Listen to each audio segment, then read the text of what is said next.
Coach's Corner with Coach Heck and the infamous Coach Patrick King. You're stuck with me, man. I'm stuck. You are stuck with me. I ain't going anywhere. There's a lot of people that are jealous of me for sitting here, and there's some people that there's a little sympathy going on at the same time. There's more people that are sympathetic to you. I'm just saying that much right now. Ron, you know you're second in the state in tees. When I go talk to Turkovich at the scores Get a table, picture. I said, get as many pictures as you can.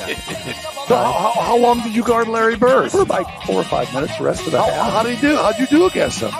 We held him to 48 that afternoon. And you ain't that good. The scouting report said you were pretty good. You ain't that good. Oh, man. Are you kidding me? Absolutely. And every time I hear that intro, first of all, it's like I'm sitting here and I want to dance to the Black Sedan music, man. It has such a good beat. Their songs are so electric. But then when we get into our little intro with you and me going at it a little bit, and my little soliloquy, how about that? My little soliloquy. Wow, that's impressive. Of me like looking at a scouting report when I was playing, and the coach says, "Hey, you're guarding 42, Ronnie, and he can do this, he can do this, he can do that. He's scoring 27 a game, and at the end of the first quarter, he ain't got nothing." And I look at him, I said, "Man, you ain't that good. The scouting report said you were good. You said you were good. You ain't that good." And then he tortures me for 38 the rest of the game. You should have shut up. I should have shut up. Hey, welcome to Coach's Corner on this beautiful Monday in northern Indiana. South Bend's rolling today, about 76 out. I know you were outside. I was outside all day. And you were getting some yard work, man. Today was the day. Today was yard work day. I actually went and rented a roller from one of the local rental agencies and cut the grass and rolled the yard. So what did the roller cost you? Because I got to get one of those. It was like $25 for the day. Really? Yeah, fill it up with water and I'll go to it. So did you think it evened your yard out pretty good a little bit? We'll find out. If I trip and fall down with a push mower next time, we'll know I may do it again. I don't know. Well, so I'm going to have to get me one of those, but I'm going to have to borrow your truck to pick it up, right? Yeah, we can do that. I got to get over and sharpen the blade. We got to get the blade sharpened on the mowers here. I cut grass in the backyard on Saturday. Also, it was beautiful, and I fired the riding mower up, and the two pups were like, they were standing beside the mower with me. They didn't really know what it was. All of a sudden I started it. They ran like 900 miles and jumped on the deck and got as far away as they could. And they weren't any part of that. They wanted no part of it. So, hey, listen, before we start this wonderful show we're going to have tonight, I want to hit a couple of sponsors. Tony Letcher, man, he's been with us all year. This is probably like our 33rd or 34th show.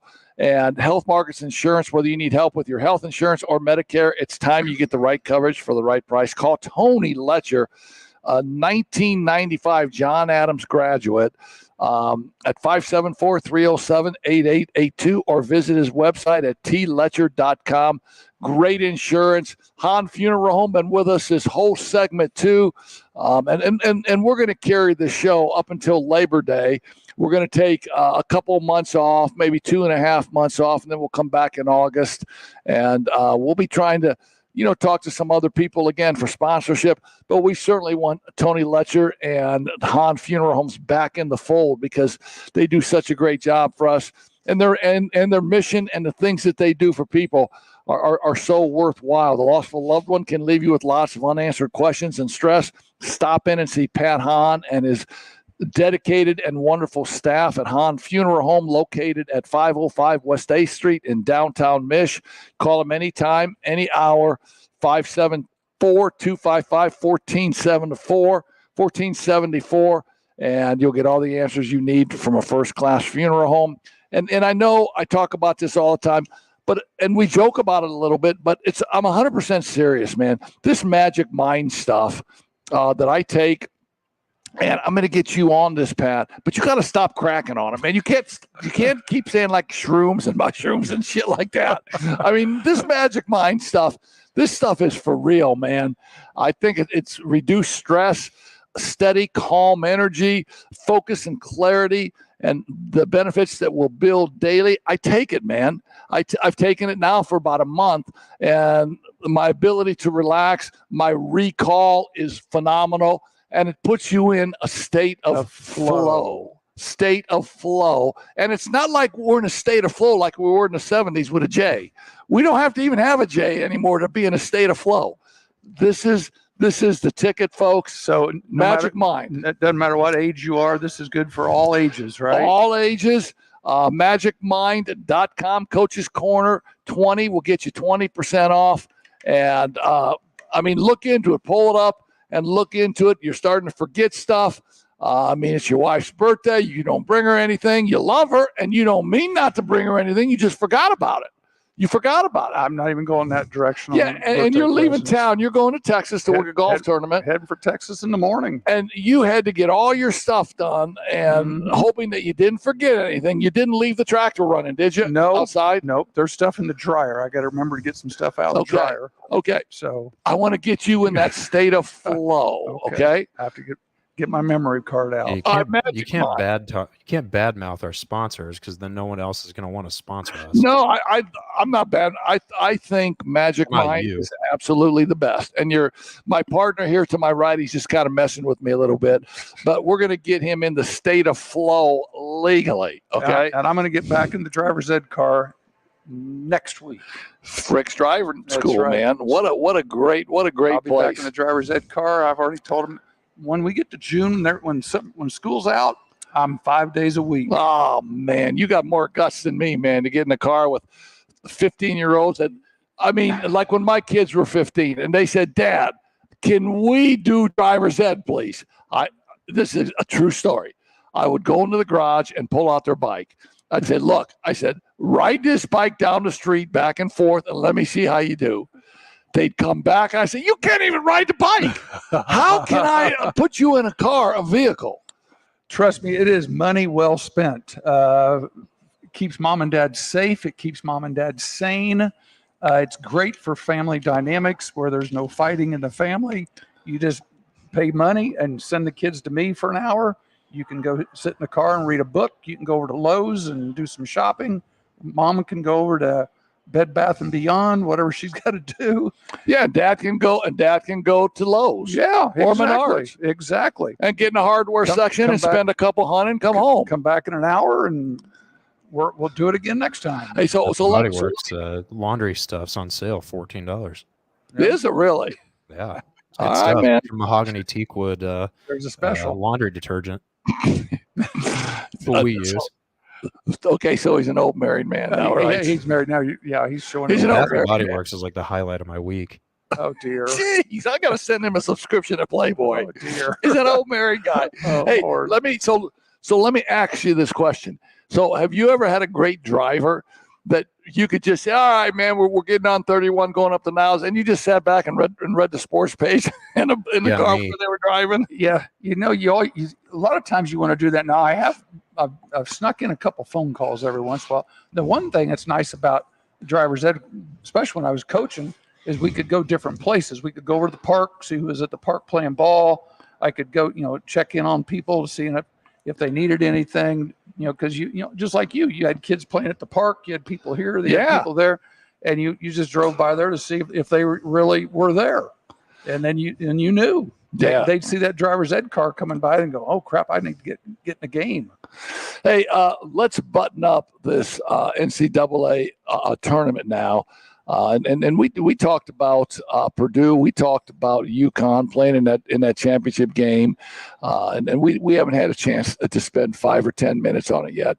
But so at the end of the day, I think we all talked about the fact that we felt that the perimeter players from UConn were longer, had greater length, and they were very, very athletic. And they could defend. And then the coaching staff at UConn, Danny Hurley, came out and said, "We're not going to cover off of anybody and give Klingman any help inside off of Edey." Now, if Edey scores 40 or 45, we don't think Purdue will beat us anyway. And so they never covered off any shooters. Purdue's game the whole year, probably the whole last 2 years, was predicated on defenses of trying to find a way to stop Edey and covering off of him, whether it's coming from the ball side down or whether it's coming from the opposite big coming across or the opposite wing player jamming down on Edey, and then Purdue would kick it out and then find and rotate it and find the open shooter. In this game, that didn't happen because they never covered off anybody. And in order for Purdue to score threes, they were going to have to use their athleticism, their ability to maybe shot fake, come off the dribble, and pull up and take a J. And I don't think Purdue is built that way. Conversely speaking, they went 1 for 7 from the arc. Yeah, they only took 7 shots. They took 7 threes the entire game. And, they've been hitting, 7 of 20. They've been making 7 threes a game. So they took that shot away from Purdue's perimeter people, and then found out you can, if you have a 7-2 man, you can play Edey straight up. So then you start now everybody's looking forward, and they talk, is Edey draftable? Where does he fit in? And who's going to be the better pro? The kid from UConn or the big boy from Purdue? Well, I mean, let's be realistic about it. You can't say that the big boy from UConn stopped Edey, because I think he had 35 maybe. Yeah, he had plenty. I mean, he had 35 and 10, but their whole philosophy was, Edey ain't beating us. And he had some shots that were makeable. The one thing, I thought they did a good job of pushing him off of his spot and making things a lot difficult for him to get to his spot. Yeah, I think you're 100% right. And what we call that in the coaching circles is don't let Zach Edey get sweet. And what we mean by that, don't let him catch it on the spot that he wants to catch it. Let him catch it maybe a step or two off of his spot, and let him have to make an athletic move then to get it in closer, because basically he wants to catch it sweet, and then he wants to swing into that right-handed jump hook to his left shoulder. And the one thing that I saw in that game was UConn took that left shoulder away from him. Mm-hmm. And I saw if it wasn't 5 times, it was 25 times where he could have made that crab move back to his right shoulder and gone to work there. But he never did, and he continued to try and force it to that. And he was what he ended up doing was making maybe a step or two deeper, so his 6-footer became an 8 or 10-footer, and that ended up being a miss. There were a couple of times he got his Kevin McHale move. He got a couple step throughs, but not nearly enough of them, because that should have been his go-to move. He had to get back to his right shoulder, and his left hand just is not very good. Yeah, no, I understand that. And so here's the question now. And Scotty, you're on here. You're a big Purdue guy. Although I'm going to be straight up on this. Okay, to our listeners. Scott went to Purdue. Purdue educated Scott. He's a pilot. He got through Purdue. They paid tuition. He, as a matter of fact, his years at Purdue probably was the NIL money that Zach Edey spent. He's got a couple paint crew shirts. Yes, but he did win our contest. Yeah, he did win our contest, and I'm going to tell you why he won the contest, because in his heart of hearts, was no black and gold. No. There was no black and gold. He went with UConn. He went with the analytics. He went with UConn, and so hey, congratulations, you're a winner, man. I got a T-shirt. At home. Hey, I'm trying to be a winner here. All right. I got a T-shirt for you. Picking with my heart would still make me a loser. Well, yeah, but you picked with your heart in the Texas Rangers World Series, and you came out on top there.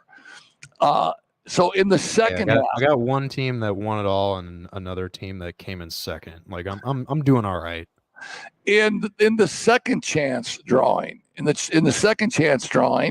the guy to my right Pat King wins the second Yeah, chance that was drawing. the sweet. We started that one at the Sweet 16. Yeah. And I actually tried a little bit on that, tried a little harder to represent because I think I was last place on the other one. Virginia, if you remember, Virginia was our leader after the first week.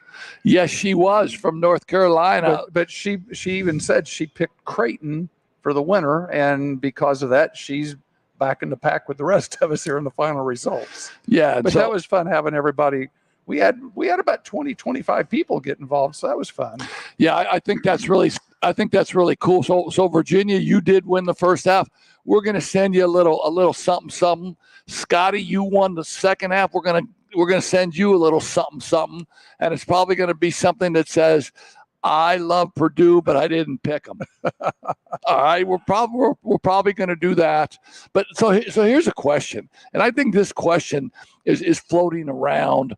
A lot of general managers' offices now, and a lot of scouting directors in the NBA.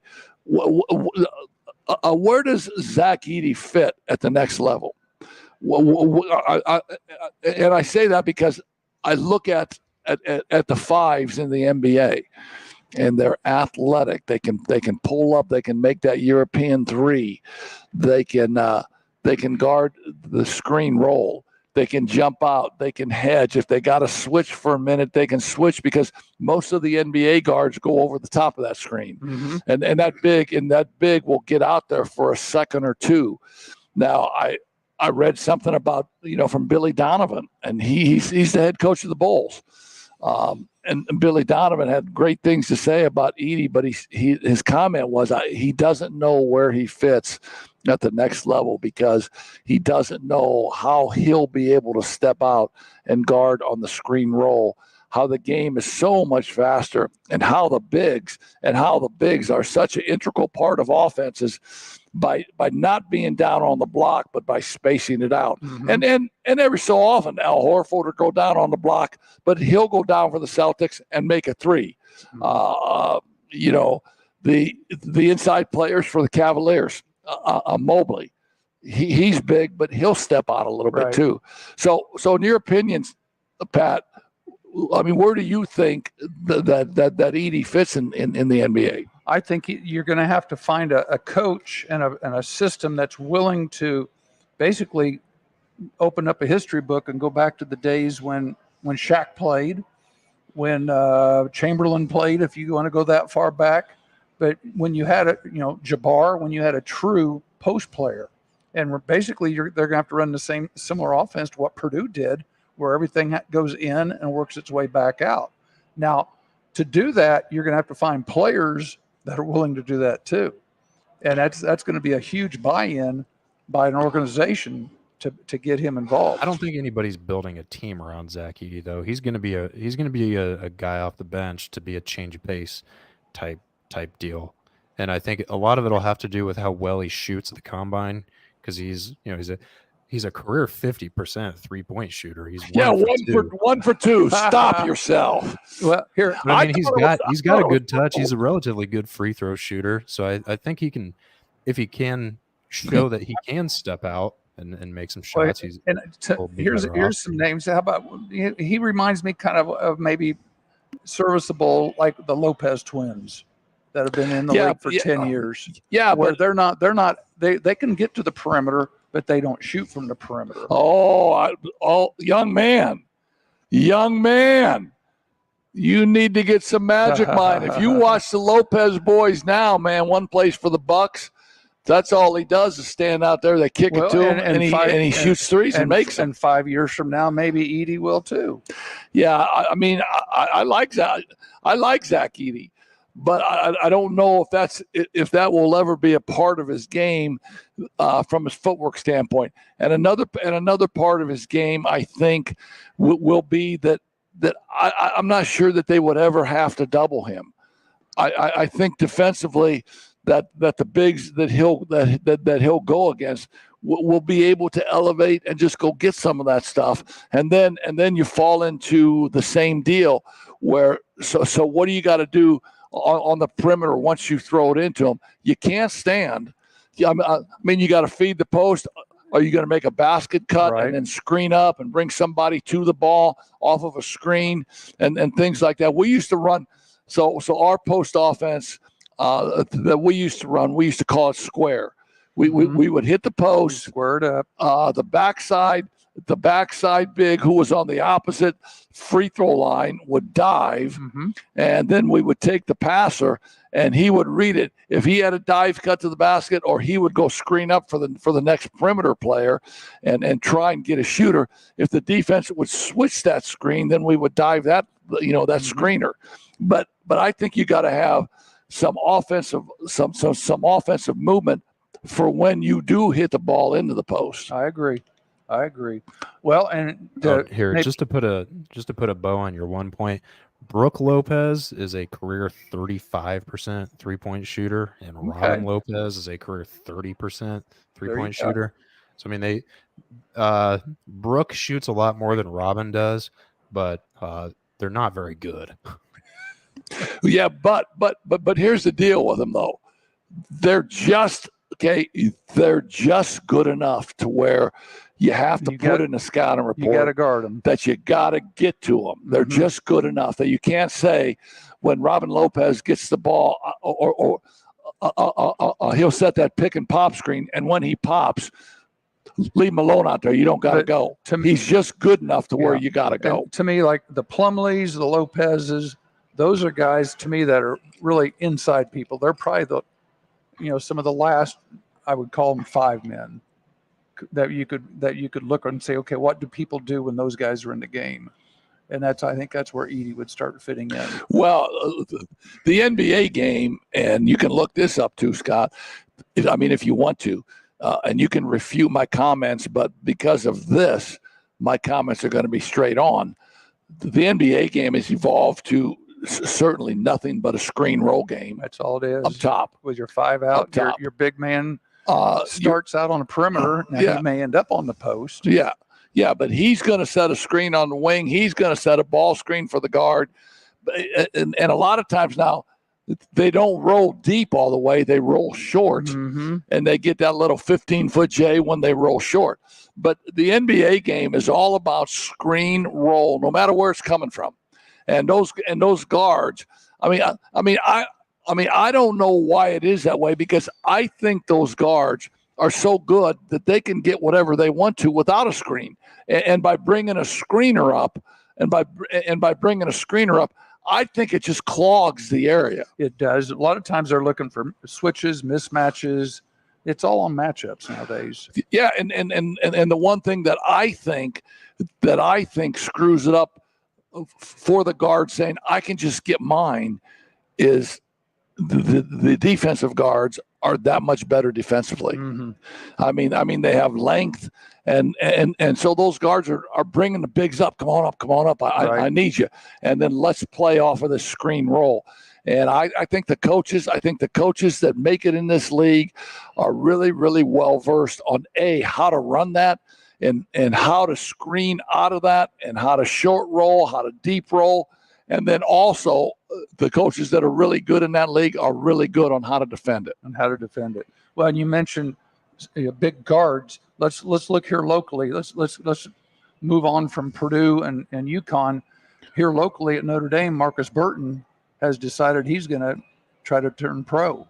And you just mentioned big guards. Here's a 5'10" freshman that's going to go to the combine and see what his stock value is. And his feedback is going to be grow 5 inches. And decide, whether I want to turn pro or do I go back to Notre Dame for my sophomore year? Yeah, so I think it's more of a deal where he's going to go in there and play against great players. I don't know, for a week or a 10-day camp and play against great players and maybe get the experience because no way is he now. And I'm not going to say at some point in time, could he be a pro player? Yeah, I think he could be a professional player because I think he's that skilled. He's never going to be 6'2". He's never going to be 6'1". But the one thing he's really good at is his quickness allows him to beat somebody by a step and then stop on a dime and leave change Right. and go up in the air and make that little 12-footer. But in the NBA, you're making that 12-footer over Klay Thompson, who's 6'7". There's bigger people in there Yeah. waiting for you. Yeah. Or even yeah. Steph Curry, who's 6'3". No, exactly. And So Steph Curry's considered small. So I think Marcus Burton will have a great career at Notre Dame and make a ton of money at Notre Dame through NIL. And who knows to think what some of the behind the scenes, because you know a little bit about Marcus Burton's background here in the South Bend area and his upbringing, some of the struggles he and his family had, before he got to high school, and obviously the idea of getting a contract and turning pro would be a huge thing for his family. But you mentioned that maybe he's doing this as a little subtle message to Notre Dame. If you want me to stay another year, I need some more NIL money. Well, I think that Notre Dame understands what he is to their program. Micah Shrewsbury has an understanding, and looking at when his team played well, Marcus Burton went well. He was carrying that team the last 10 games. Yeah, that's for sure. the leading scorer, the heart and soul of that team. He's just an outstanding young college basketball player. And here's the difference. Okay, the difference is 5 years ago, he couldn't stay at Notre Dame and make $1.5 million a year. No. If he was at Notre Dame 5 years ago, he was getting laundry money and some pizzas, maybe. Right. Well, look, it's as recent as Blake Wesley. Blake was there 1 year. Yeah. And gets a contract and turns pro. Yeah. And I mean, I know his dad really well. David Wesley played at Ball State. He's been in the league 2 years now with San Antonio. And he's in the G League, D League, F League, whatever they call it. Bounces back and forth. He's making the money. Will he ever become a rotational player in the NBA? I don't know. I mean, I don't know that. If he would have stayed at Notre Dame for a couple more years and developed his skill level, his ability to play out on the perimeter and develop his skill level and still make some NIL money, that's the question for him and his family. Or when he got that contract, is that generational wealth for him and his family? Sure. And what was that one of the reasons? I mean, I got to believe that Blake Wesley is a flat-ass competitor and he wants to play. And if he wasn't getting paid the nickel, he would still go play. Mm-hmm. And Blake's contract for this year is 2.5. Yeah, 2.5. Team option for the next two of 2.6 and 4.7. Yeah, and Marcus's contract for this year may go up to 2. But here's the deal with Marcus and Notre Dame. And Notre Dame will get this thing going again. Micah Shrewsbury is a really good recruiter. He understands the road. He understands players. And it broke my heart when I went to a game or two this year and there wasn't any crowd there, man. Come on, this is Notre Dame. I would always see Marcus Freeman on the front row with one or two of his kids at every Notre Dame game. But they'll get this thing turned around, and their ability to get that place sold out, I think will eventually return. And I think their ability to win college basketball games in the ACC, and I think Marcus Burton will have a lot of fun.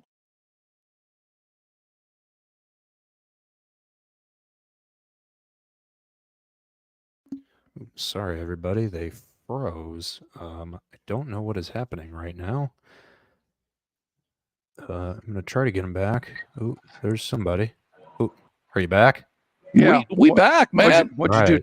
Did you disconnect us? I didn't do anything.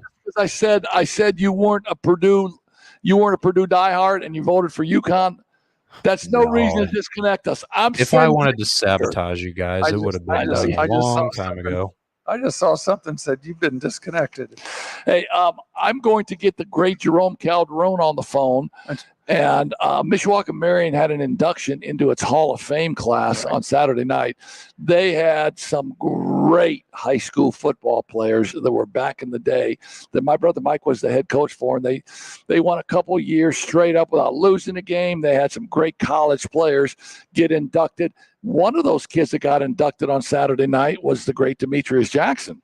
So we'll have a chance to talk to Jerome about that because Jerome was at the induction. Good. So let me get Jerome on and then we'll roll. Okay. Scott, let's here we got Q sent you a note over here in the comments. And Q wants to know if he brought up a good name. I was trying to find names from the past. I mentioned Shaq, but he came up with a good name for the Pacers from the old days. Go ahead. Q wants to know the big thing will be, can Edey develop a mid-range jumper like Rick Smits?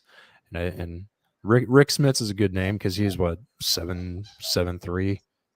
I think another maybe good name. I can't remember it. I can't remember how tall he was, but maybe Detlef. Detlef he was more of a. He was 6'8", 6'9". Yeah, he was more of a three or a four at the most. Yeah. I couldn't. That was long before my time. Or like Roy Hibbert. Even 10 years ago, Roy Hibbert is still the definition of a prototypical big man, but he could step out to 15 feet and make that jump shot. In addition to being probably one of the best rim protectors that I've seen in a while.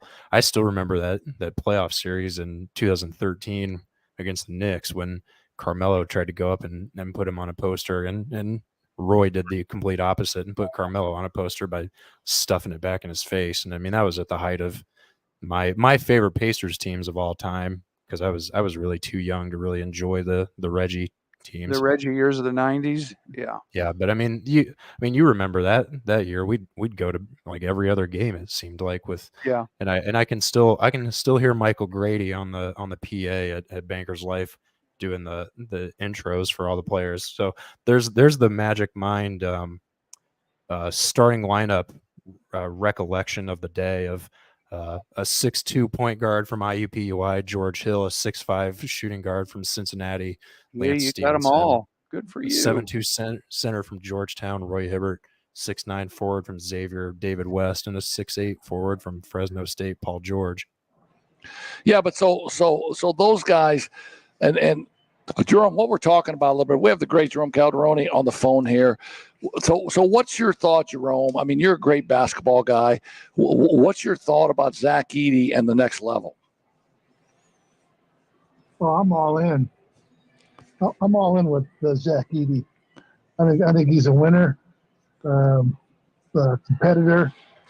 He's not afraid to get dirty, diving on the floor for loose balls. I mean, yeah, I'm all in.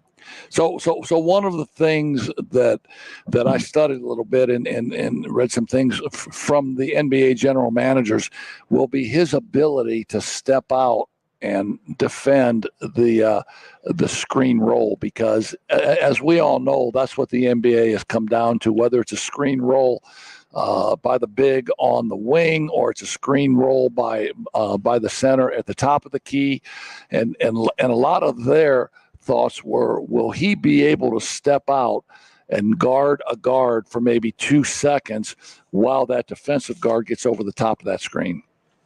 Yeah, that'll be interesting, but I just think there's something special about him. I think he's going to find, if he gets in with the right team, he'll find a way to improve in those areas. Obviously, that's the biggest area a lot of people are concerned about. But my feeling is that the type of person he is, the attitude he's got, he's a winner.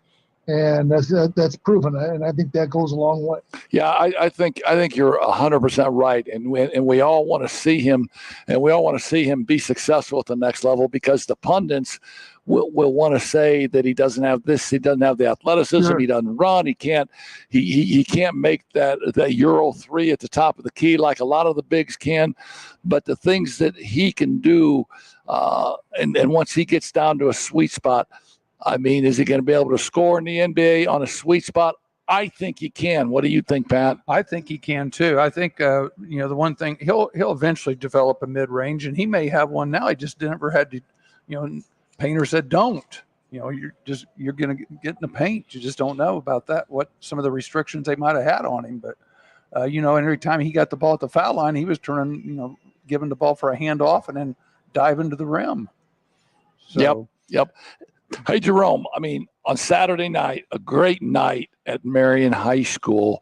I have a lot of fond memories of Marion High School, obviously, because my brother Mike was the head football coach. So I went to those football games. I played at St. Joe, and we always had a great rivalry with Marion. But Marion had a Hall of Fame induction on Saturday night with some great names. And you talk about Nick Barnes, graduated in 1974, was a running back, a state champion at Marion, played football at IU for a while. Tom George, a quarterback at Marion, I think for 2 straight years went undefeated, 2 straight or 2 state championships, went to play at Western Michigan. Kevin Motz, I think still the all-time leading tackler at Purdue.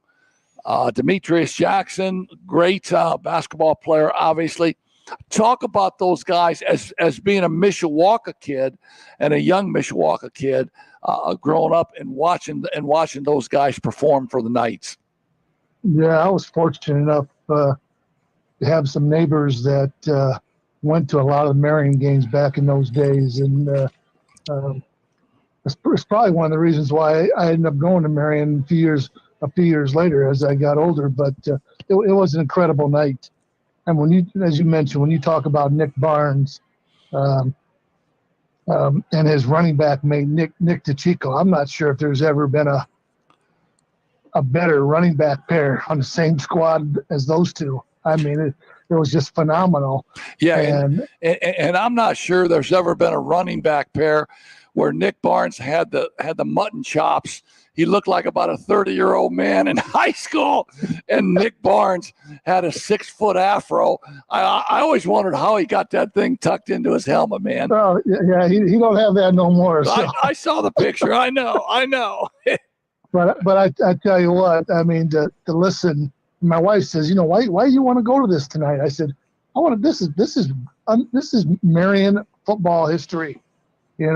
Some of these guys, and you talked about them a little bit earlier, but it was just great to be there and listen to them talk about the impact Marion's had on them over the years.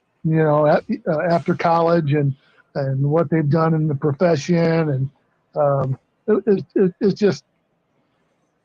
it was mind blowing to sit and listen to them talk about what Marion did for them and how it impacted your life. There was one guy that went in, Ron, and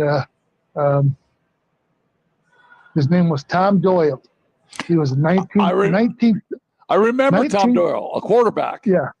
1971 Marion grad, only got to play high school football for 1 year because he played behind Parade All-American Tom Creevy at that time. Tom Creevy was the quarterback his sophomore and junior year, and Tom ended up going to Notre Dame, of course, and playing on one of the national championship teams.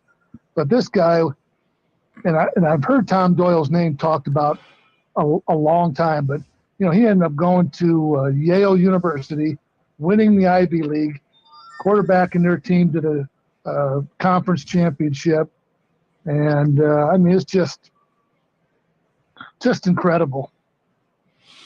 What's incredible for me, because Kevin Motz and Tommy George and Johnny Morrill and Barnes and DeCicco and all those guys, it was incredible to me that it took so long to get those guys into the Hall of Fame, because you're in the Hall of Fame, right? You go in before Motzi goes in. You go in before Barnesy goes in. You go in before Tommy George go in, right? Yeah, I did. Fortunately and unfortunately, because that should have never happened. No, and I don't say it that way because you had a distinguished and an outstanding career at Marion High School, and then you went on to have a great career at Bethel. I'm just saying that whoever is on that selection committee, and you look at those names and you say, man, now Demetrius Jackson has been out for what, about 10 years? Yeah. Yeah. In fact, I sat next to him that night, and that was a good time. You talk about humble, and as I talked earlier, of what Marion did for him. I mean, he was so thankful the other night, and he couldn't say it enough of the caring, nurturing culture of the high school itself, not just basketball, but just the high school itself, and how it impacted his life. And it was a really nice evening. Talk about Bob Nagel. Bob Nagel went in also, right?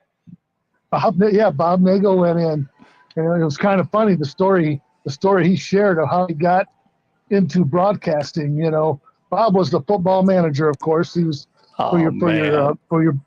and he used to do, back then you had those big reels of tape. You remember you had to tape them all together, yes. put them together, splice them. Yeah. Yeah, and I think Oltalski at that time, that Bob was the manager of for his team, Oltalski sent some tape to Georgia Tech, and Georgia Tech called him back and said, "Hey, don't send us no more tape of those players." But he says, "Your play-by-play announcer, we like to know more about him. He's incredible." Which was Bob Nagel, right? I mean, filming the games, right? Yeah, it was Bob. Bob just decided to start doing his lone little broadcast while he's filming the games. Oh, that is funny. And as we all know, Pat, Bob Nagel just went and had a historic career in the South Bend area of broadcasting games on the radio and on the television. And anytime Bob Nagel came on, that it was going to be a professional broadcast, and he was great. Yeah, well, I'm sure he did several of Pat's games when Pat was here in town at Adams. Yeah. Didn't he, Pat? Yeah, he sure did. Sure he did. And it was always fun to have him there. And he did a great job. And he was good at it. He was honest, and he made your team the most important thing around it for that evening. Yep. Yeah, that's great. So talk about your feelings when Mishawaka basketball this year made that run to the state, which was amazing, which was fun, which was great to put Mishawaka basketball, on the state's radar this year. They were a fun team to watch, and they've been a fun team to watch the last 2 years. And before that, I think this all started actually when you and Pat came on board in Mishawaka and took over the program. A lot of good energy, and I happened to be the principal at that time. So, but yeah, it's really been it was quite a ride. Yeah, and I think it never would have happened. If I wouldn't have been able to get that job, and B, if I hadn't had a towel in my car or my truck, because as I'm coming up for the interview, my window stops working on the driver's side, and there's literally a monsoon, Pat, raining like hell, and I'm in a suit, and I'm trying. I got hairspray on, so I'm trying to look nice. You're ready. The rain is pouring in. And I hung a towel on, where the window was supposed to be. And I roll in, and of course I'm wet. And I got the interview started kind of on a good note because I could tell the story about the window man, right, Jerome? That was a classic. Yeah, you come inside with your. His shoulders were wet. Yeah, his shoulders were wet, but his hair was his hair was dry. All his handouts were soaking wet, and you couldn't tell, Yeah, so that was a good time. Hey, no, so I'm probably sure that when I would go to those Marion games, that I saw you as a kid hanging around, because I got to be straight up with you. I went to those Marion games, number one, to support my brother Mike, and then to try and hang out with all the Marion cheerleaders also, man. I would wear my St. Joe letter jacket to try and hang out with some of the Marion cheerleaders. Yeah. It was a good night. Yeah, and You those and those were great times back then, man. I mean, you'd play at Jackson Field, and Yep. the stands would be full watching those great players, or as they called it back in the day, Tupper Field, right? I mean, the Mishawaka Field. Yep. You know, and I don't know if everybody realized this, but Notre Dame, or I shouldn't say Notre Dame, Marion played. I can't remember if it was Providence in the state finals one year. Yes, they did their first that run? year. Their first year with John Mayle at quarterback and DeChico and Barnes. And I think they flew there, didn't they? Yes, they did. Yes. They flew took an airplane down there and back just so they didn't have to go down the night before and wanted to save money. And so, yeah, one of the boosters had a connection to get a plane. They took a plane. Yeah. So I got to tell you one quick story about sitting at one of those games, and my grandfather was, I don't know, was like 85, and he would go to the games with us and my dad and my mom, and he was sitting there one time next to my dad, and they called my dad June. I don't know why they called. Well, I know they called him Junior because he was a junior. So he tapped my dad on the shoulder one time, and he says, June. He said, look down there at Mick. He said, doesn't he look just like The Rock? I mean, doesn't he look like Newt down there? And my dad goes, yeah, he kind of does. I smacked my grandpa on the shoulder. I said, Gramps. I said, Newt was fat, short, and bald. I said, Mickey's tall, skinny, and has hair. And my dad smacked me in the head and say, stop it. Don't be talking to your grandfather like that. I'll never forget those days, man. Your brother's, I can't remember his exact record of Marion, but it was incredible, wasn't it? Yeah, his record was at Marion was something like maybe 78-6 or something like that. Because Johnny Morrow played on that team, your brother-in-law, and went through a deal where his last 2 years they didn't lose a game. I think his sophomore year they might have lost one or two, and then he was a freshman on that state championship team that got moved up at the end of the season too. Yeah, it was just great to listen to those guys talk. You know, I didn't know any of them personally, you know, but just how they carried on and how they talked about your brother and how they talked about Dave Reisner and John Ferretti, you know, all their coaches, Ben Krosiak, just to hear them talk about the impact that those guys have had on their lives along the way. Just incredible. Yeah, so that had to be a magical night at Marion High School. Marion's had quite a few magical nights. Robbie Berger's done a great job with their basketball program. Mike Davidson coaching that football program up. Their other sports, their girls softball. It's a great high school. Has great values. Its sports are outstanding, and we want to thank you for taking a couple minutes to talk about that Hall of Fame induction tonight with us, Jerome. Hey, no problem. Good to talk to you guys anytime. All right, man. Pat, you got anything for the great JC? I was just gonna. Are you watching the WNBA draft tonight? I am, and Heck's talking so much that I just missed Caitlin Clark getting picked. So hey, we know where she's going, just like we know where Caleb Williams is going, right? Come on, we know, yeah. And we know he's gonna lead us back to the promised land. We know that. Come on, man, say it one time. I'm not sure if I can say that, but all right, man, I got my Chicago Bear hat on tonight. All right, Jerome. Listen, Jerome, man. Thanks. Hey, thanks, Jerome. You guys take care of yourselves. All right, thanks for joining us. All right, thanks. See you on the Black Sedan Hotline, man. That was the great Jerome Calderon, and you talk about a guy up here in this area that has coached. As a matter of fact, he's done very well for himself. Well, I mean, you got the Adams job because Jerome left Adams, right? I did, and took the Mishawaka job, right? Exactly. Yes. Talk about that story for a minute. Well, there is a story to that. I remember, this would have been 95, 96, whenever that was. And they were closing Adams High School. So Jerome, he was the coach at Adams for 1 year, and he resigns because they're closing the school. And he interviews at Mishawaka. I interviewed at Mishawaka, and a couple other people interviewed over there. Well, they picked Jerome, and they looked at. Then they told me, the next day, hey, we're going to go with somebody else. Would you be interested in interviewing at South Bend Adams? And I said, yes. And they said, let us make a couple phone calls. We'll get back to you. And it was like within, I thought maybe a couple of days. It was like within an hour. Really? They called back and said, you need to be at South Bend Adams tomorrow night at like 7:00.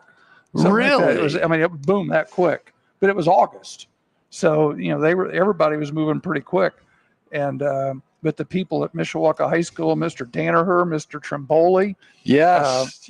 were there, and they were they're very gracious to me. They didn't have to do that, but they made some phone calls. They called with some people over at Adams High School. Next thing I know, I'm making another trip to South Bend.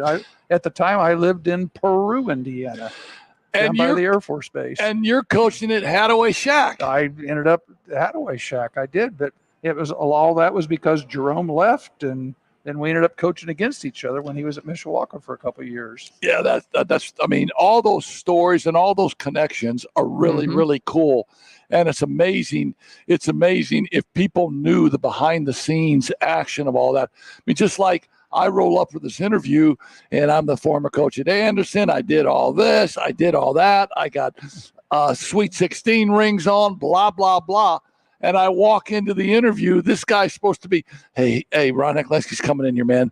Man, let's take care. I walk in, look like a soap. You're rat. soaking wet. But nobody knows that because obviously that's one of those stories behind the scenes. Hey, I'm gonna. But the hair was immaculate. Oh no, the hair did not move because you know what I always tell my kids. I tell my kids this all the time because Monica says, hey, if there's a tornado, we're going to go downstairs. I tell my kids, if there's a tornado, grab onto my hair because it ain't going anywhere, man. It ain't going anywhere. I'm going to do a couple commercials here and then we'll OJ dies, man. 76. We got all kinds of things we could talk about tonight. 76, prostate cancer.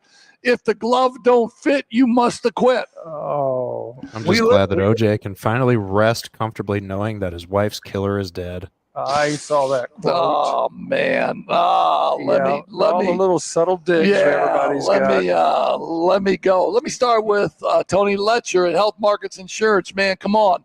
Whether it's any health insurance or whether it's Medicare, Tony Letcher, the great 1995 Adams Eagle graduate, runs that office and just does a great job. Call Tony at 574-307-8882 or visit his website at tletcher.com. Get a hold of Tony and get those quotes, and you will not be sorry that you sat down and chatted it up with him about insurance. Hahn Funeral Home, man, they are the best. They have experienced funeral directors and staff that will be there for you every step of the way for all your funeral service needs. Pat Hahn and his crew are professionals. You come in, obviously, it's a very, very traumatic time for you and your family, and the staff at Hahn Funeral Home will be very, very sensitive and very good with you in deciding on what kind of services that they want to present to you and you want to choose. So stop into the great folks at Hahn Funeral Homes at 505 West 8th Street in the great city, the Princess City of Mishawaka, or give them a buzz, 574-255-1474. Yes, you've seen it. Magic Mind. Yes, you've seen it. Magic Mind. There we go. Point me at the camera, man. Yes, you've seen it. Magic Mind, man. I've been taking it for a month. The clarity it gives me, man. Reduce. I ain't got any stress. What kind of stress do I got? Look at the stress. Man, look at me. I'm not shaking. I ain't got any stress. I'm having a blast. We're retired coaches. We don't have to worry about any workouts. I'm steady. I'm calm. I got energy, man. I get this neck fixed. I'm thinking of going playing some 3-on-3 in a 70 and over league, man. I'm just saying. I got focus. I got clarity. And it builds benefits. The more you take it, the better you feel. So Magic Mind, folks. MagicMind.com. Coach's Corner 20% off. Take it, see how you feel, and then let us know, man. I mean, you heard it here. You heard it on Coach's Corner. Coach King, Coach Heck. Coach King will tell you about Frick's driving, man. Time to get, as the weather warms up and people are starting to think, okay, Summertime. Do I want to take driver's ed during the summer? Sure you do. Give them a call down at Frick's, and they will get you set up. You can start the bookwork right now. You can start driving right now. If you're 15 years old, you can go get your permit. Or if you're 67. And if you're 67 And you need a little brush up. and you need a little brush up. And they do private lessons. They do. If you need 2 lessons, they'll give you 2 lessons. They'll give you a number, and they'll take care of you. So if you need a little brush them up, they take care of that. It's interesting how many Notre Dame students we get from the East Coast that never had their license when they lived over on the coast because they didn't have a car. Yeah, no, you're 100% right. Or Now foreigners that come into our country. they get a lot of foreigners, that's for sure. A lot of grad students. Yeah, they're in. But then here's what's interesting is those kids they'll buy a car here in August. They'll get their license. They buy a car. They've got a car here, and then one of 2 things going to happen in May. They either find somebody that they can park their car there for the summer, or they sell the thing. Yeah, and buy another They one. sell it, and then when they come back, they buy another one in August. There you go. I mean, give Frick's a call. They're the absolute best. So my wife tells me this all the time. I mean, I know my wife likes me. I know she likes me. I believe she loves me. But she's telling me all the time, Ronnie, you are the worst driver I have ever seen. And I know she would appreciate me with a little brush-up course. Well, we went to Indianapolis down there for the Hall of Fame. We did fine. Thank you. We made it there, didn't we? Did fine. I was not tense. Thank you. It was interesting, though, because Humnicky and Mark Johnson both looked at me and said, "You came down here with Heck?" And I said, "Yeah." Like that. Yeah. And they just kind of look, Mark Johnson goes, "God bless you." Oh, wait till I see the great Mark. I love Mark Johnson. He said, "God bless you." Talking stuff about me like that. Come on, MJ. He said, "God bless you." Hey, drive the little Frick car across here because I got a road game of the week here. Drive.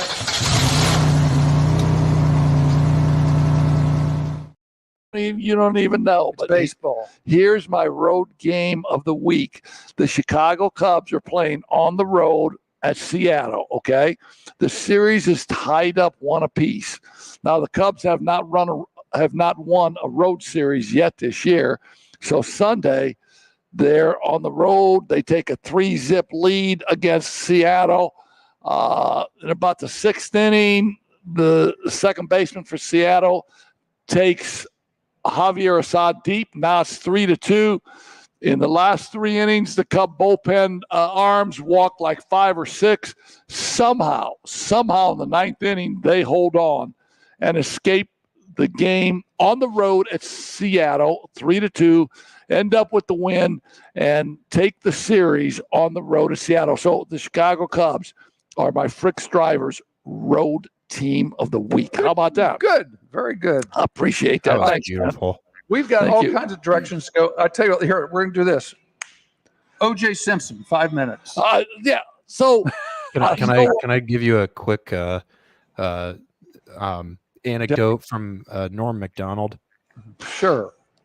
So I think OJ wrote a book, and he said that he would take a bullet for Nicole, and that is really, really unfortunate when the one person who would die for you kills you.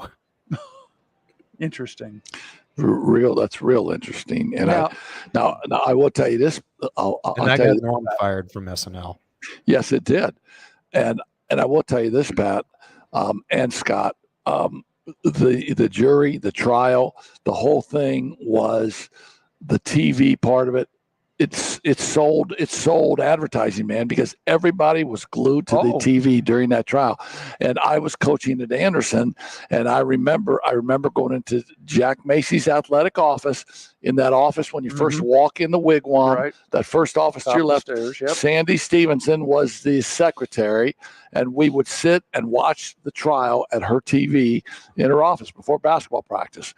And Johnny Cochran was a pro. Bob Kardashian, the Kardashian family's father. Right. They were pros, man. Mm-hmm. The Clark lady, she got caught in a couple of slip-ups. Johnny Cochran and his boys put it to her. That's what they do. That's right. And That's what the defense is supposed to do. and the part with the glove, the part. I mean, Oh, that was but the glove. pure theater. Yeah, but the glove had sat in a bag. The glove had shrunk probably Oh, a little sure. bit. They found it And he was outside. wearing surgical gloves on his hand.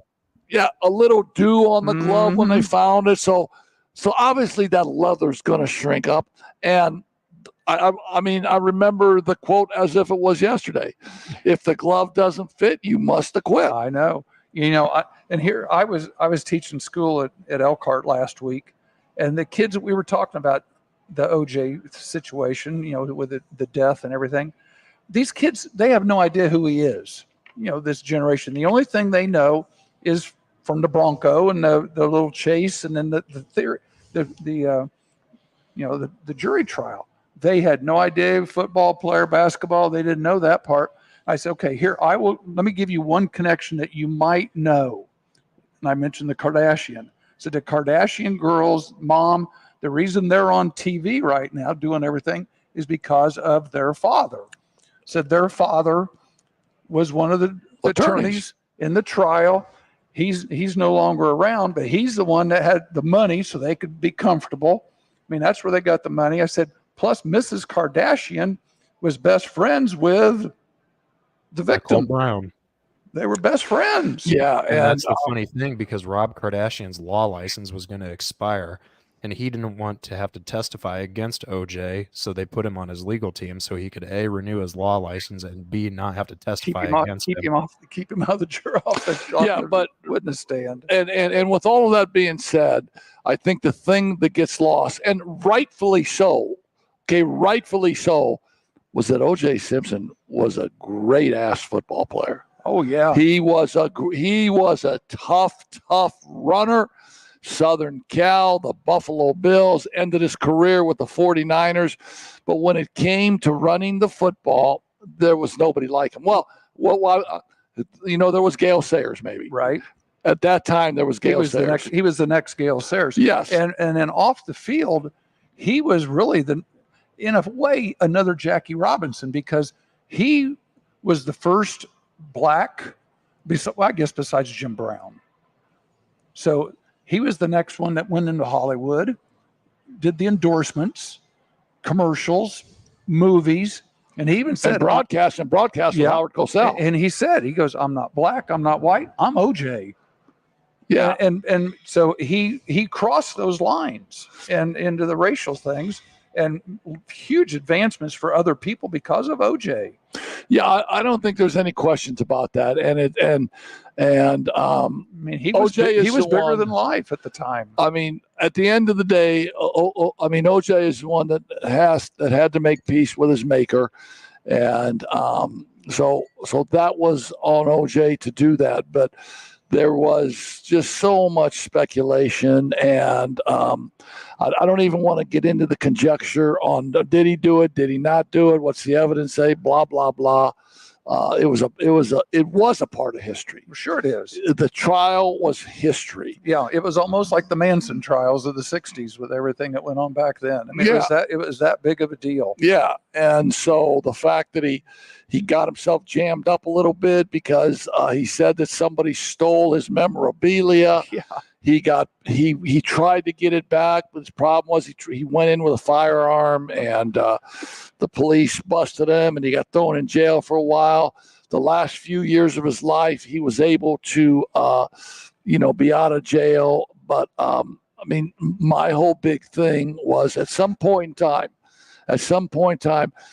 the life that we live, we're going to meet God.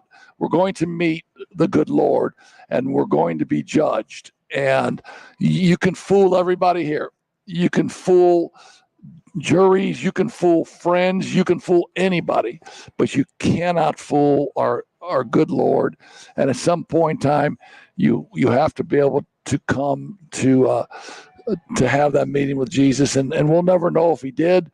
But what a great former athlete. Oh, he was one of the best, that's for sure. In 1968, when he won the Heisman, you know who they lost to in the national championship? Notre Dame. Try again. Another Midwestern team. No, Ohio State. The Wayne Woodrow Hayes. Woody Hayes. Yeah, hey, and they all go down. Hey, Woody's pissed. His team ain't playing good. Guy runs down. Let me take a jack. Let me jack you That up was a one little of the, bit. where the Clemson players came Yeah, by. let I me- go for two. Yeah, Yeah. that's They all. let me go for three. All right, They let's, all let's go talk down. about some of the local women that we have. We've got another Hall of Fame coming up here. That we went to the men's Hall of Fame a few weeks ago. In 2 weeks, they have the women's Hall of Fame down in Indianapolis, and we have two ladies up here in our area. Nan Tolchinsky is going into the High School Basketball Hall of Fame. She's been around forever. Yeah, she's done a lot. For South Bend, she's man. one of the first ladies that I met when in the 90s when I came up here. Just fantastic. Her and her husband Mark, and I mean everything she did was basketball. Her kids went to Adams, so she always had a little special wink going. You know, checking me out, making sure everything was okay at Adams High School, She was checking you out. making sure everything was Oh, okay. okay, cool. Making sure everything was okay. Can't Out say it the like that. situation. She was She was checking me out, well, man. she was checking the The program out. There checking you the go. program out. But it's just a great lady, and you know she's still very active around her. She was the scorekeeper. She did the scorebook at Notre Dame for both the guys and the girls just until Man, recently. that's great. But she's been over there. She was the first city athletic director here in South Bend. She was the athletic director over at LaSalle for a period of time. So congratulations to Nan on all that. Marilyn Cottons, Washington High School. They won the state in basketball 2 or 3 times. She had some very good players there in the early One by the- 2000s. And one by the name of Skylar Diggins, and that doesn't hurt to have Skylar on the Yeah, club. when she had Jackie, Skylar was in there as when she came through middle school. She had Jackie Batiste, early 2000s. They went to Notre Dame. She had some very good people, and you know Maryland's going to be also involved in that same Hall of Fame. She's a Yeah, and her- 1968 LaSalle graduate, and good for them. yeah, and her husband Don Coddens, a former legend in coaching in South Bend, also with a stint at South Bend Riley, where he just won a lot of games. And we were fortunate my junior year to beat him in the sectional semifinal. And that team that he had might have been one of the best teams I've ever seen. Ricky King, Turk Chambliss, T.D. Shelton. Those were three big time players. And Don Coddens went on to help coach with his wife Marilyn at South Bend, Washington. And I wonder how this went at the dinner table. Hey, Marilyn, we need to go to a 2-3 zone. I ain't going to a zone. We need a 2-3 zone. All right, let's go to the zone. Then we win the game by 12 because we went to the zone. Hey, honey, I told you we should have gone to that 2-3 Lord. zone, man.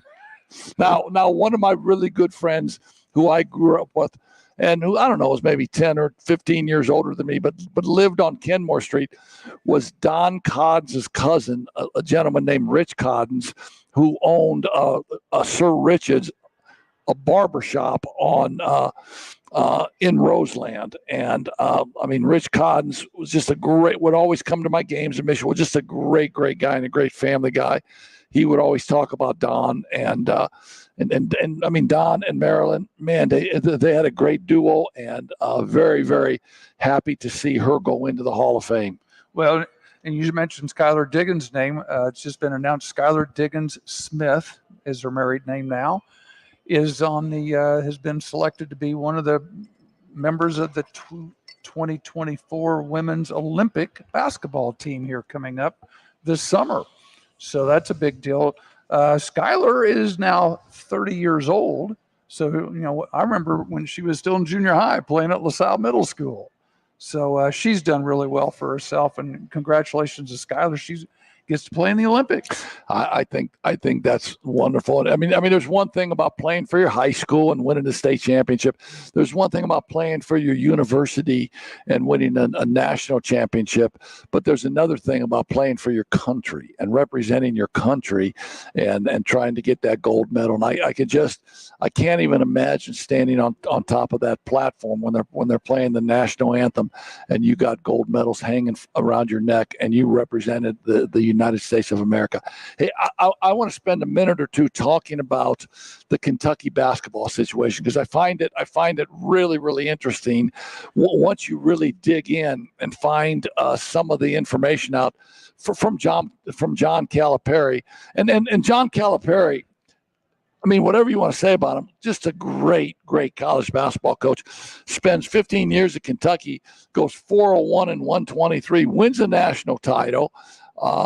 Last couple years, and what his claim to fame was probably in maybe 12 out of those 15 years at Kentucky is that we're going to bring in the top 5, 5-star recruits. And they're going to be one and done guys. And, you'll play for us for a year and then I'll get you to the league and get you to the NBA. And it was really good early form. It worked for about 10 years, didn't it? Yeah. And then what happened later on was his freshman teams were now playing against older veteran teams with maybe seniors and juniors, and talent is one thing, but when you're playing against older college players that are mature, that understand team chemistry, that understand how to play a certain way, it became tougher on him, and he had a couple of quick outs in the NCAA tournament. Well, and that really happened like the 2 or 3 years right before COVID. You started seeing that with the upsets because you had teams that had juniors and seniors at the mid majors and maybe the Ivy League and some of those smaller conferences. Those teams coming in as 11, 12, 13 seeds. That's when those upsets, the 5-12 Sure. upsets started happening, and they start happening and more often and more often. And then COVID hit. Now people have got a 5th year and a 6th year, Yes. and some of them a 7th year. Now you've got guys that are 24, 25 years old that are still playing college basketball, as we've seen here even this year, where you've had teams. I think they mentioned one team, it might have been UConn.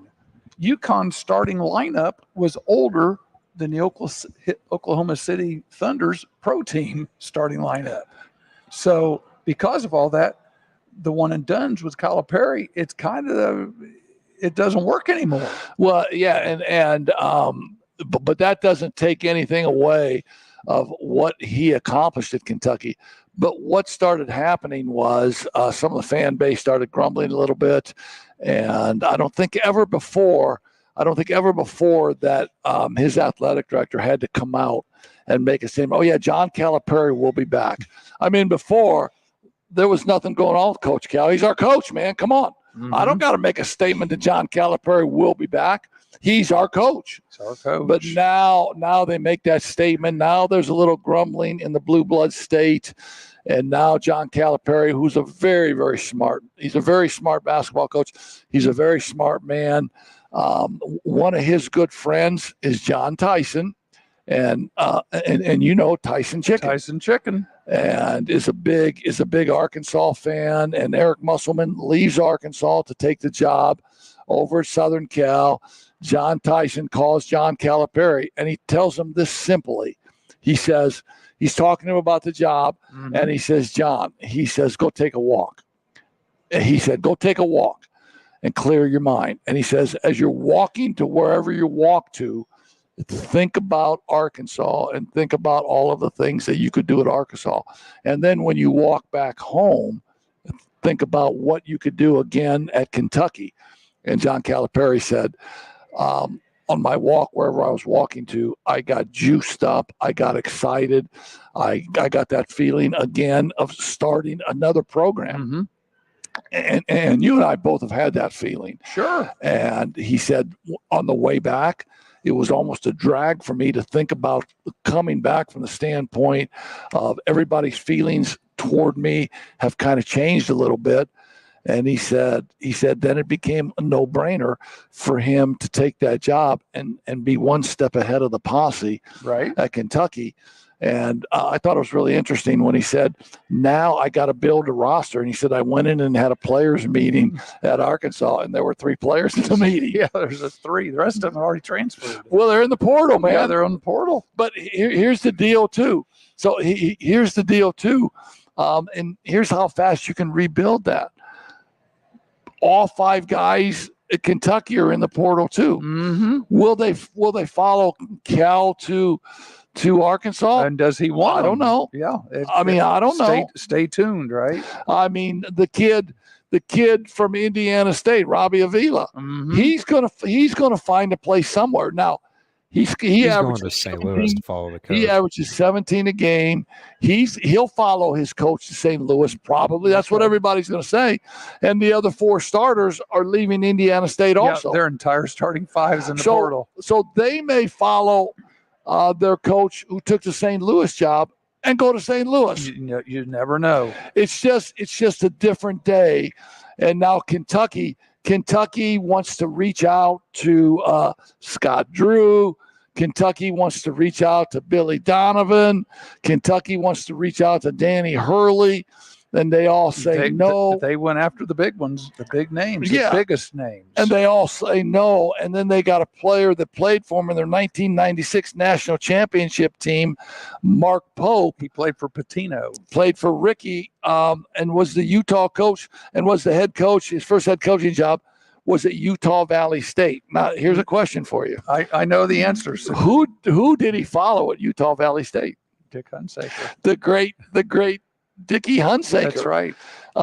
Dick was Rick Majerus' assistant, left Manchester, went back to Utah for the second time, and was Rick Majerus' assistant coach again, and then got the Utah Valley State job, did a great job at Utah Valley When State. it went from a community college To a D1. to a D1 4-year school. Yeah, So he started it from scratch. and I want to say Dick had that job for maybe 10 years. Mhm. And then Dick retires, and Utah Valley State hires Mark Pope. He does a pretty good job. He takes a job at BYU, but in both of those scenarios now, Mark Pope has only had recruiting experience, recruiting a certain kid, a Mormon kid, a kid that they could get into school. Right. But now Mark Pope has got to get his recruiting skills. He's got to recruit them all now. He's got the to best. go back to when he was a player. I mean, because he's going back to his alma mater. Yeah, and at $5.5 million a year, I'm pretty sure I could Probably regress find and some go back. players. Yeah, I could find some players. And the big thing that I could find, and I think this is true in any scenario. The big thing that I could find is a great coaching staff. Mhm. Is a great coaching staff, and guys that know the recruiting circles everywhere, and are not recruiting 2A players. They're recruiting 5-star players, and able and have contacts at other schools. So when the older kids that are in the portal, they have some credentials and credibility where those kids will listen and say, okay, here's who I am, and where I'm now an assistant at Kentucky. We'd love for you to come take a look. Exactly. And Mark Pope can welcome him into his office holding a national championship Mhm. trophy that he played on. But here's one of the things that I thought was really interesting too. In John Calipari's press conference, one of the things that he said this was really important to me because I'm a Catholic and there has to be a Catholic church close to the University of Arkansas. And of course, myself and your son being Catholics, we understand that. And one of the things that I will tell you was the college game is so different because Sunday is a work day. Mm-hmm. I mean, Sunday is a work day, and I had to really work hard. It wasn't like I could just get up and go to 10:30 mass like I do now. I had to really work hard because if I had to be in the office at 8, I had to find a mass in Muncie that was at 6:30 Mm-hmm. or 6, because that's just what we do. But Well, and Scott, we know somebody that runs Mass in Muncie now, don't we? So, yeah, Scott's cousin. The guy really, that married me. Yeah. really at the Newman Center. He's he's going between the 3 in the pastorate in Muncie, St. Francis, St. Lawrence, and St. Mary's. At St. Mary's. St. Mary's. Yeah, he's all. Yeah. Yeah. That is That's so cool, Scott's man. cousin. Yeah. That He is so got cool. reassigned last summer, I think. Yeah. He was down by Geist, and now he's in Muncie. That is great. But anyway, Yeah, your old stomping ground, Zach, and Yeah, Holy so- Spirit. yeah, Holy Spirit. So what is his name? Andrew Thornton. Oh, okay. Shout out to Andrew. Thornton. Father Yeah, Thornton. I mean, Holy Spirit. Well, we're not going to get into that, but Holy Spirit is a great church in Geist.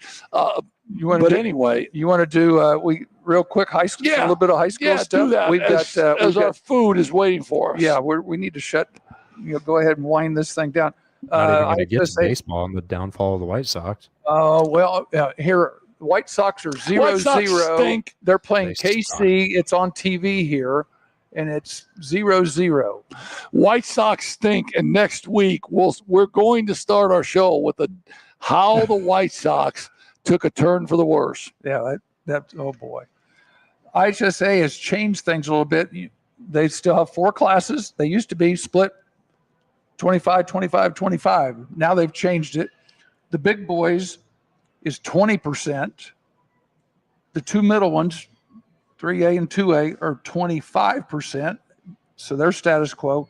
1A is now 30%. So it's the biggest of the classes.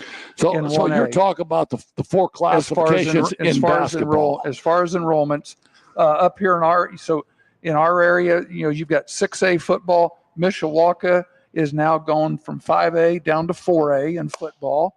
So I don't think they're going to complain about that. And Keith Kinder will not have to play those schools from The big Fort Wayne schools. Warsaw has gone from 6A down to 5. There you go, Bart Curtis. Yep. Bart. So he's not going to complain. And LaVille has gone from 2A down to 1. They're going to be thrilled because they don't have to play Andrean anymore. There we go, helping Northern Indiana out. Yep. For, basketball, you've got volleyball, girls basketball, boys basketball. Plymouth has gone from 4A down to 3. So that means, they usually host a sectional in that. They're in the Mishawaka sectional, right? Yeah, but they might win a game now this year. Yeah. Sorry, Coach. But here's one. Coach. Jimtown and Bremen have not only changed conferences, they are going from 3A down to 2A. So now the Jimtown job becomes a really, really attractive job. Jimtown's a good job because now they're a 2A school. Sure. South Bend, Washington is still 3A in boys.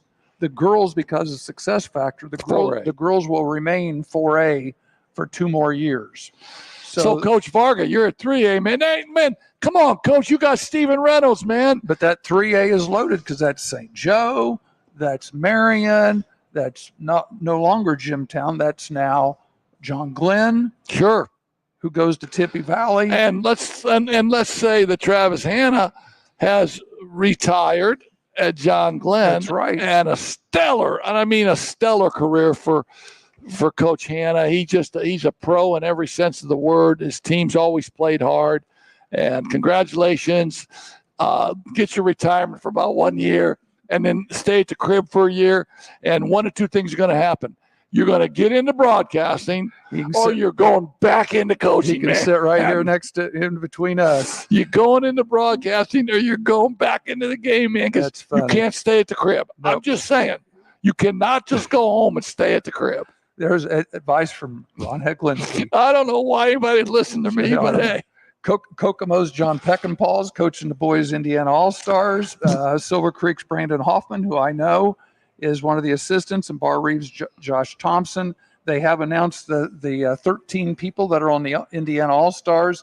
They have not announced who Mr. Basketball is yet. Well, we all know who's going to be Mr. Basketball. Well, I know. Probably this guy right here. Yeah, Flory Badungo. But I think he's going to get a little play from Jack Benner. Now, I understand that he's starting on like the 18 or 19-year-old world team right now. He's off doing something. Badungo is? Uh-huh.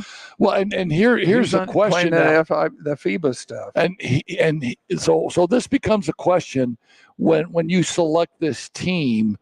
And Mike Broughton is selecting this team now. Charlie Hall used to do it. Mm-hmm. Pete Smith did it for a while.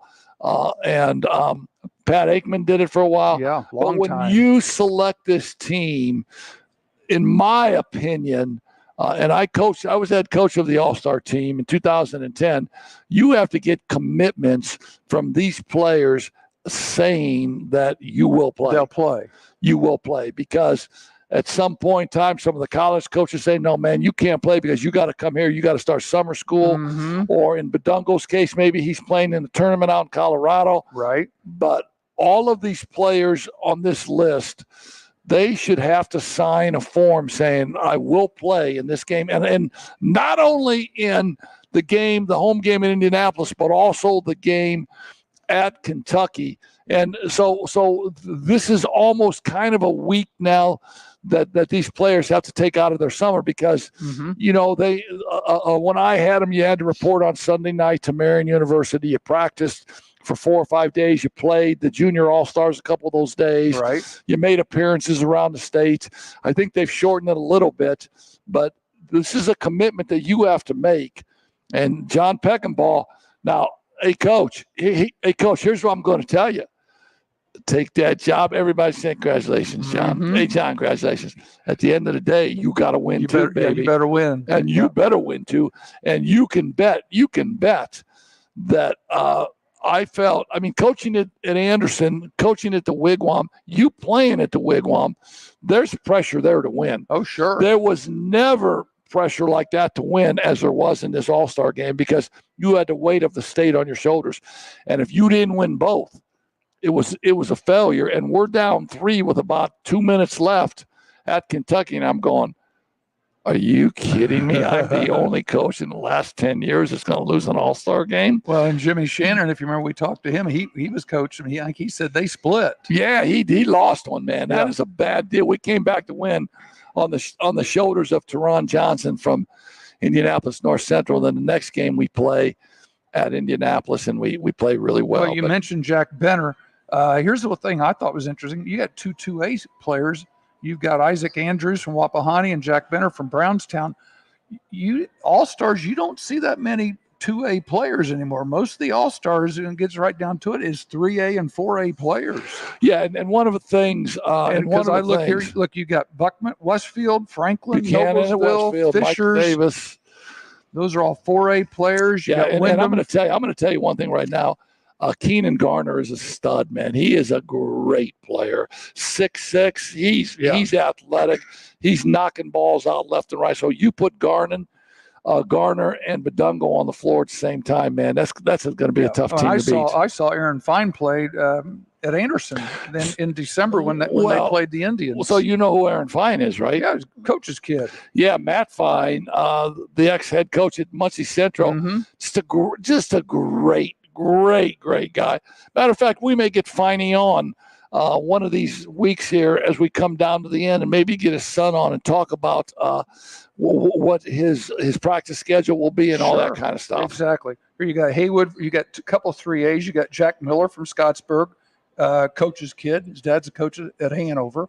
Here's trivia on Jack. He went to Madison his freshman year and then transferred to Scottsburg for Yeah, the last because- 3 years. Well, he was at Madison because you were there, right? And when No. you left, he went back to he went to Yeah, right. Scottsburg. That was 10 years Oh, ago. my There's a bad. little gap in there. my bad. Hold on, I gotta drink some more Magic Mike. Madison is now looking for their 5th coach since I left. And I've only been gone 10 years. So, the state Parrish from Chesterton, he's good. he's a good player, but And Rogers, Kokomo's got 2 Yeah. players.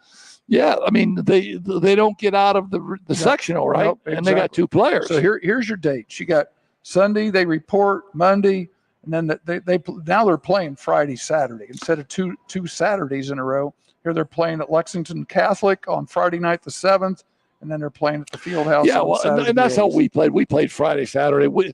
Our Friday game was at Belmont University, and then our Saturday again was at the Fieldhouse.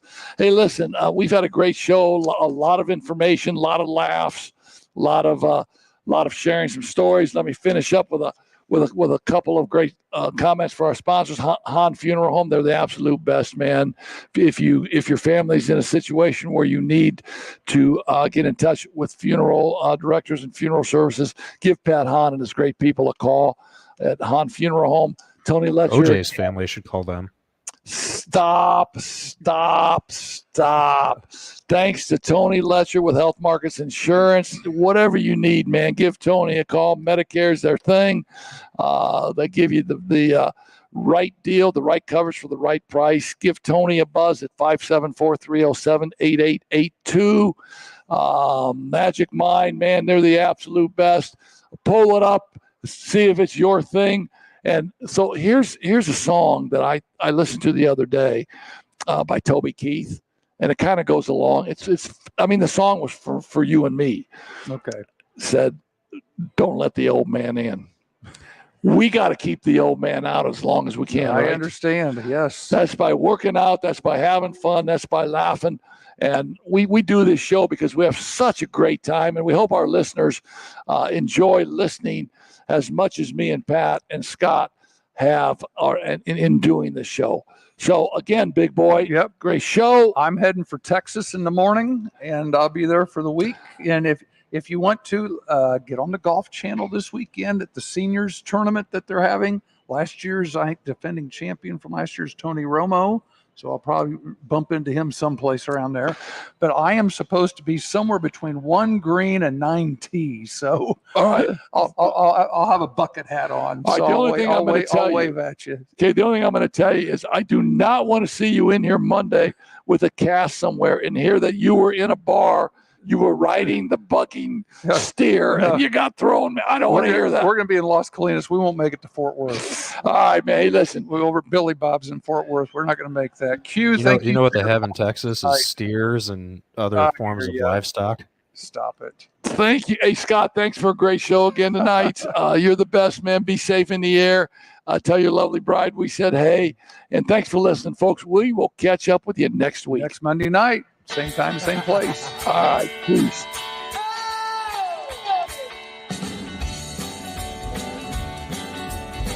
You know I exercise a little bit and I got a little old tight butt.